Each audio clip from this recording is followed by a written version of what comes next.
Continuando nessa parte 2.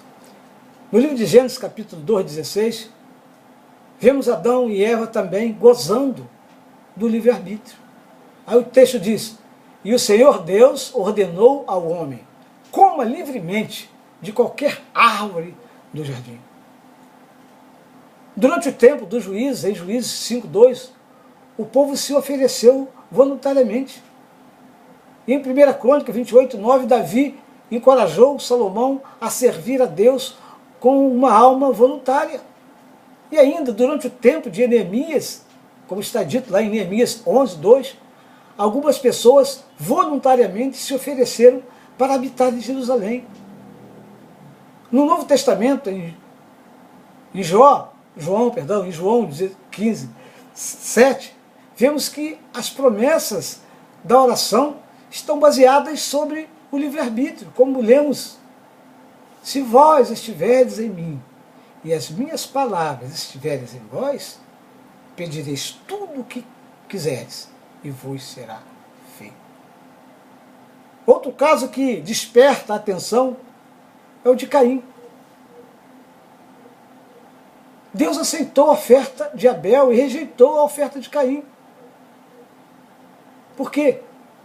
Este não deu das primícias, como seu irmão o fez.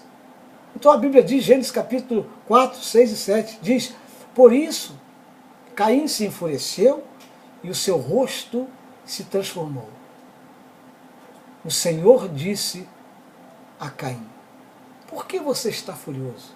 Por que se transtornou o seu rosto?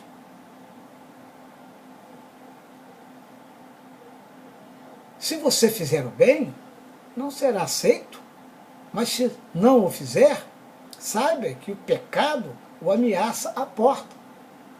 Se deseja conquistá-lo, mas você deve dominá-lo. Ou em outras versões, eis que o pecado está à porta e cumpre a ti dominá-lo. Tudo isso nos passa vividamente a ideia de que Caim possuía livre-arbítrio. Ele não foi obrigado a pecar. Ele pecou porque quis pecar. Deus não impôs ele a pecar.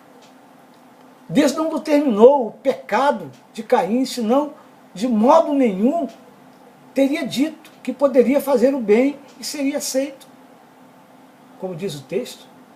Mas se não havia qualquer possibilidade de Caim não pecar, não é? Porque Deus já havia determinado que ele pecaria, então ele estava sendo sádico, falso com Caim. E Deus faria isso? Não. Ele estaria sendo, quero repetir, sádico e falso com Caim, apresentando-lhe uma falsa possibilidade a qual ele nunca poderia optar.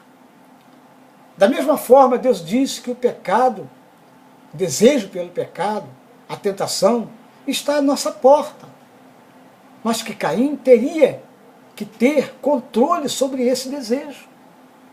É uma escolha.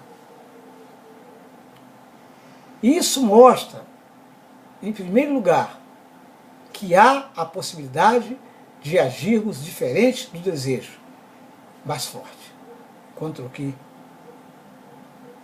sempre nos ensinou Deus. Em segundo lugar, isso nos mostra mais uma vez que Caim tinha uma opção real. Ele de fato poderia ter dominado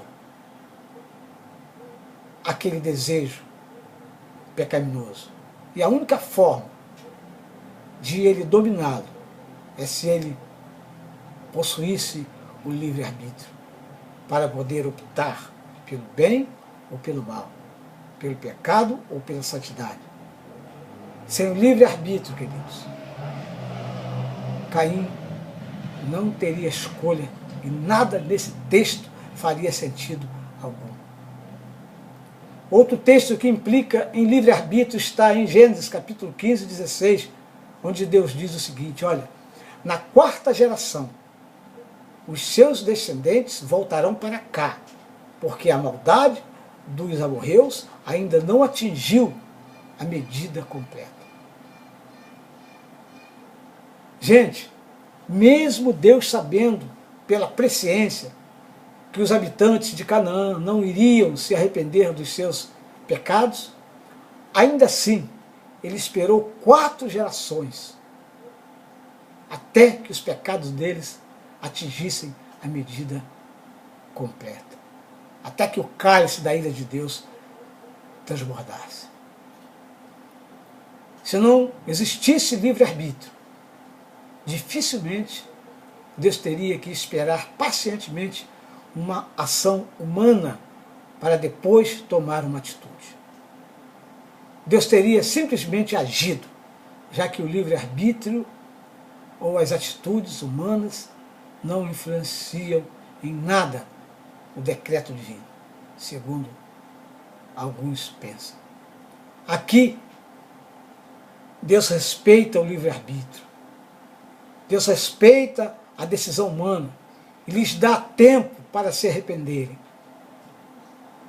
mesmo sabendo que não iriam se arrepender. Finalmente, há também aquelas passagens as quais trataremos um pouquinho mais adiante no tópico sobre o determinismo na Bíblia, que dizem abertamente que o propósito ou vontade de Deus foi rejeitado pelos homens. O evangelista Mateus 23, 37, como já vimos, diz que Jesus queria ajuntar Jerusalém como a galinha junta os seus pintinhos debaixo das asas. Aqui uma metáfora, né, como alguns dizem, da maternidade de Deus. Mas eles não quiseram, como consequência disso, foi que a casa deles ficou deserta, como está em Mateus 23, 38. Gente, se não existe livre-arbítrio, então foi Deus que determinou a rejeição dos israelitas e Deus que determinou também que eles seriam punidos por causa da própria determinação dele. Além disso, Jesus estaria sendo completamente insincero, se o termo pode ser esse, em dizer que Deus muitas vezes quis ajuntar Jerusalém para si, quando na verdade o que Deus havia feito mesmo foi decretar o contrário, de forma imutável e incondicional. Sem o livre-arbítrio, irmãos, este texto é o maior engano de toda a Bíblia. Outro texto semelhante é o de Lucas 7,30, que diz: mas os fariseus e os peritos da lei rejeitaram o propósito de Deus para eles, não sendo batizados por João.